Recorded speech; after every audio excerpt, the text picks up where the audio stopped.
Ketika dia sudah lepas dari lapas, kita memberikan surat bebas sebenarnya.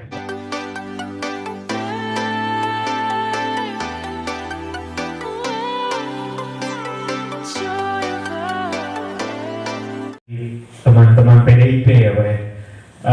Yang pertama tadi, boleh nggak diwakilkan oleh parpolnya untuk mengajukan surat keterangan itu.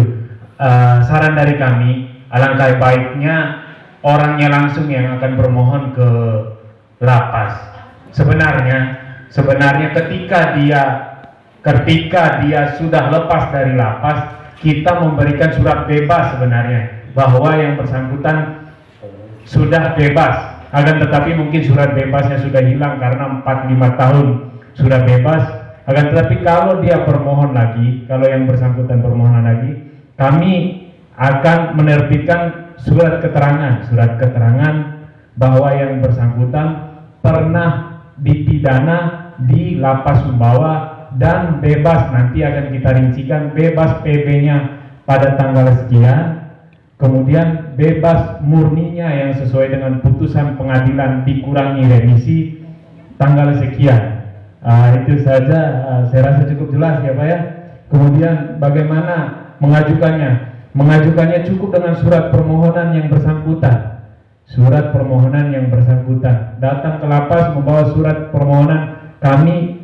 Jadi ketika dia terdaftar di sistem kami bahwa yang bersangkutan itu pernah dipidana, kami akan langsung mengeluarkan surat keterangan pernah menjalani pidana. Demikian. Oke, terima kasih ya.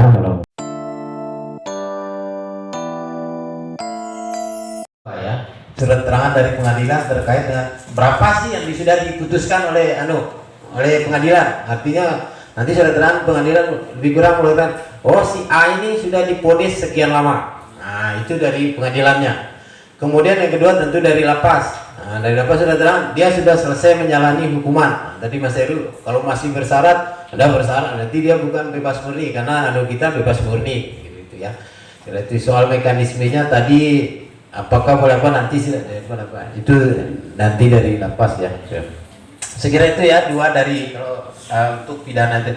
Tapi satu yang menampakkan tadi kalau Mas Heru bilang tadi kalau ini wajib juga mengumumkan ke publik. Nah, nanti bahwa dia sudah pernah bahwa yang bersangkutan adalah pernah menjalani hukuman. Nah, ini wajib diumumkan lewat publis, lewat media. Nah, itu. Kemudian caleg provinsi atau pusat. Kalau ini ya saya pikir kalau caleg provinsi pasti ada rapat koordinasi di provinsi. Kalau di RI mungkin pasti di pusat juga ada. Kalau terkait subjeknya ini saya nggak berani bilang bisa di kabupaten, misalnya Polres atau apa, saya nggak berani karena ini kita terkait di caleg DPRD kabupaten. Tapi saya yakin kalau caleg provinsi pasti di KPU provinsi juga sudah membuat ketentuan dan regulasi yang seperti itu dengan di pusat. Kalau saya sih sebaiknya kalau ini lebih dikoordinasikan dengan di PW-nya di provinsi atau apa Mas ya. Saya nggak berani bilang bisa atau tidak. Ya. Kemudian pengadilan negeri saya sih terkait dengan bagaimana mekanisme urus surat keterangan di pengadilan negeri, saya sebenarnya mengundang pengadilan negeri juga ini tadi, cuma yang bersangkutan yang dan mungkin tidak sempat datang. Kemudian terkait dengan status kepengurusan PTT dan surat pengunduran diri, saya pikir ini nanti boleh Pak di hukum nanti yang menyampaikan. Oke, saya sebelum ke Pak Kadip hukum saya mungkin dari lapas boleh tadi Pak, ada dari PDIP nanyakan bagaimana mekanisme tadi, boleh tidak ada wakil, diwakilkan, dikuasakan gitu. Silakan kami beri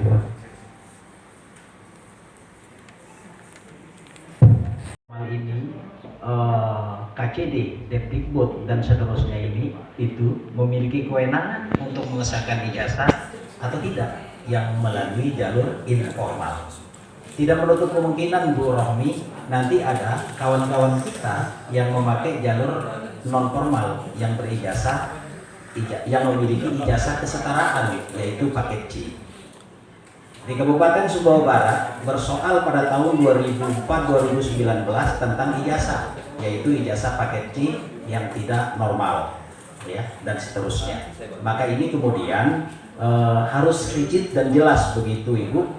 Kalau acuannya sebagaimana yang dimaksudkan oleh Pak Kadif Hukum kami itu sudah jelas Bu di dalam Kemendagbud tentang pengesahan dan legalisir sudah diatur di sana, yaitu nomor 11 dan nomor 29 di tahun 2014 pasal 2, 3, 4 dan 5 sudah jelas di sana Bu. Itu rujukan kita. Cuman yang menjadi persoalan sekarang ini KPU tentu mencari kejelasan pendidikan melalui pendidikan jalur non formal. Ini barangkali Ibu nanti bisa kemudian dikonfirmasikan kepada kawan-kawan partai politik.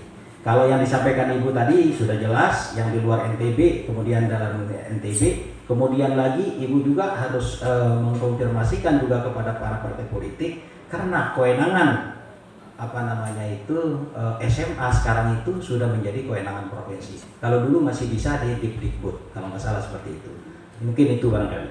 Dan himbauan saran kami kepada teman-teman partai politik, silon itu terus dipantau, ya, melalui operator yang sudah ditunjuk dan sudah diangkat melalui internal partai politik. Demikian barangkali Pak Ketua, ini sangat penting untuk kita pahami bersama. Assalamualaikum warahmatullahi wabarakatuh.